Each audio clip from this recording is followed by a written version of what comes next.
Hey guys, what's up? It's jjaaxxthelegend here. Today I'm with another Minecraft tutorial.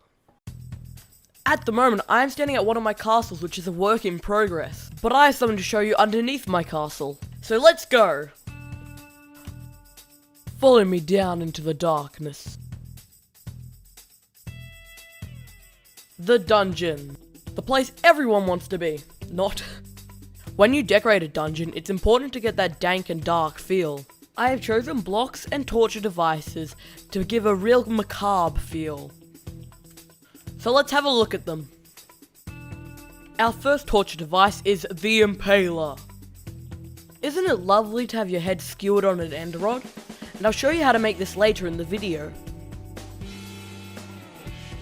Along the very back wall are the death cells. Low, dark, and cramped.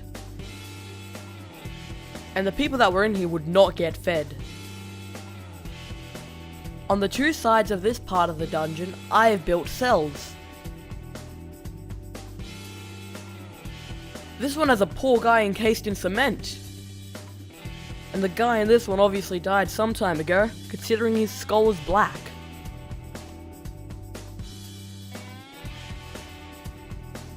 Here's a villager awaiting torture. You can spawn one in creative, or you can use a minecart and rails to move it in survival. And make sure to have some fun when you're in creative and spawn in a witch or another mob. As we turn our heads, you can see the hangar, where people are being gently roasted. To create this, I've used armor stands, iron bars, and barrier blocks, but I'll show you how to make this at the end of the video. If you're in survival, I'll also show you another method. Keeping with the theme, the room has exposed beams to hang the torture devices from. At least this guy's not feeling the heat. Use stone slabs, iron bars, and armor stands to create this. The best thing about this is that because you can see him from all directions, everybody can watch him slowly perish. Yay! Over here we have the torture bench. And notice around the room, I've used redstone on the floor because it looks like blood. This torture device is one of my favorites. The Head Crusher. Made with armor stands, pistons, and iron bars, I really wouldn't want to die this way.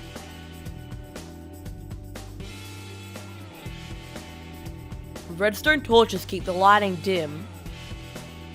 You can make them look in character by using an items frame and a slab behind them. Notice how I've used areas of mossy stone bricks and cracked stone bricks to give character to this build. It's always good to keep these groups in odd numbers, like 1, 3, and 5. Use iron bars to fence off dark areas above the mezzanine, and let things spawn for even more character. I have a few zombies in there. Now let's have a look at the room next door. The Sorcerer's Lair. As you enter the room, a carpet with ender chests underneath that adds a nice touch. You can see how the particles from the ender chest will pass through the carpet. It's sort of magical looking. The mezzanine floor in this room holds all the enchantment books that the sorcerer may need, and of course an enchantment table with glass shards.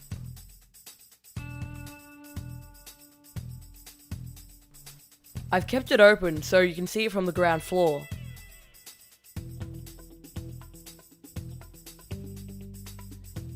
Downstairs, we have a nice big table made using the new spruce trapdoors.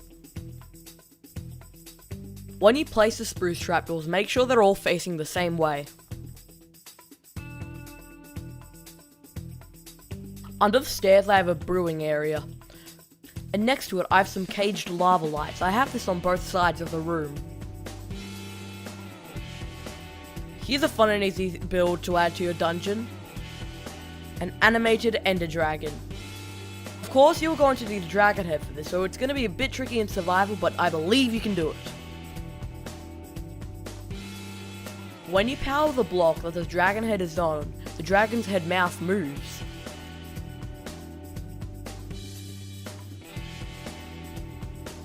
To make it look like the dragon is caged behind this wall, use some black concrete behind it so it looks like the body.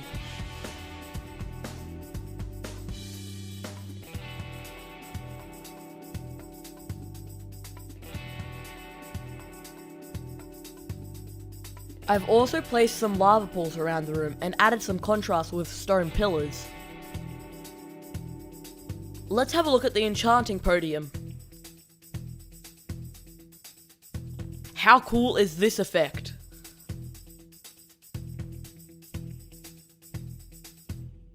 You can color coordinate this however you like.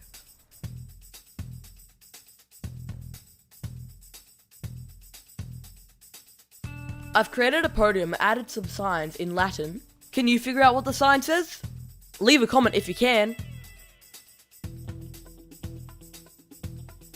To make this podium, I've used upright dispensers, lingering potions, and pressure plates.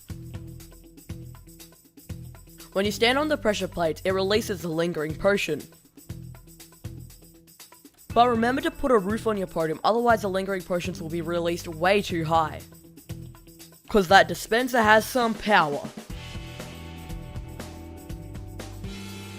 If you are in creative, spawning a phantom in a cage adds a really nice touch. I'm not sure if I recommend trying to catch one in survival, but if you do, please let me know.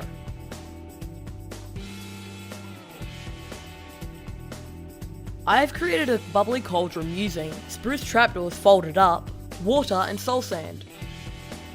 When placing the soul sand, make sure there is no flowing water, otherwise the soul sand won't work. You will also need to have at least 2 blocks of water. Another feature that I've used in this building is dripping water. It really creates a dank feeling. Let's go on up and I'll show you how to build some of these things. To make the water drip from the ceiling, it's actually really simple, because when you place a block of water on top of another block, the water drips through that block. You'll need to add a double floor, otherwise you'll see this above your castle. Onto the first torture machine. The Impaler. Place a block of your choice and a piston on top. Then place a block on the face of that piston and activate it. Place an end rod on the block that is on the piston face. You would set this up against the wall. Here, I'll just build a quick one.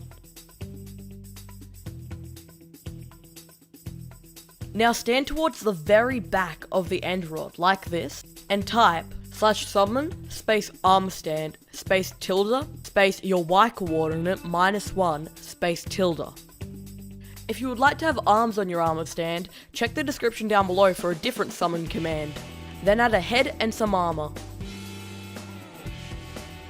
And you're done.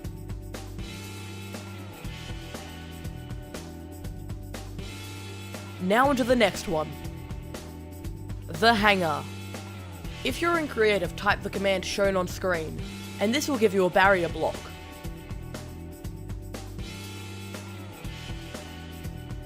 Now, place a barrier block on the ground and then an armor stand on top. Put on some armor in the head, then build up on the side and use iron bars to make it look like it's hanging.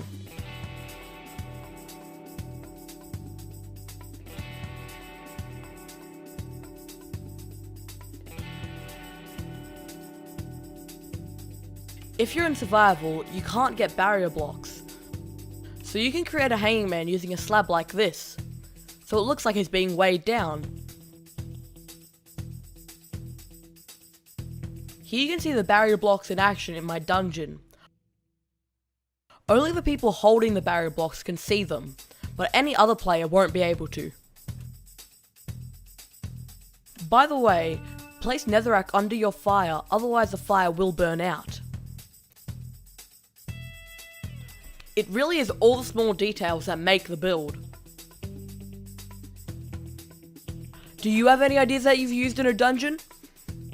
Let me know. So there you have it, a dark and dank space under your medieval build.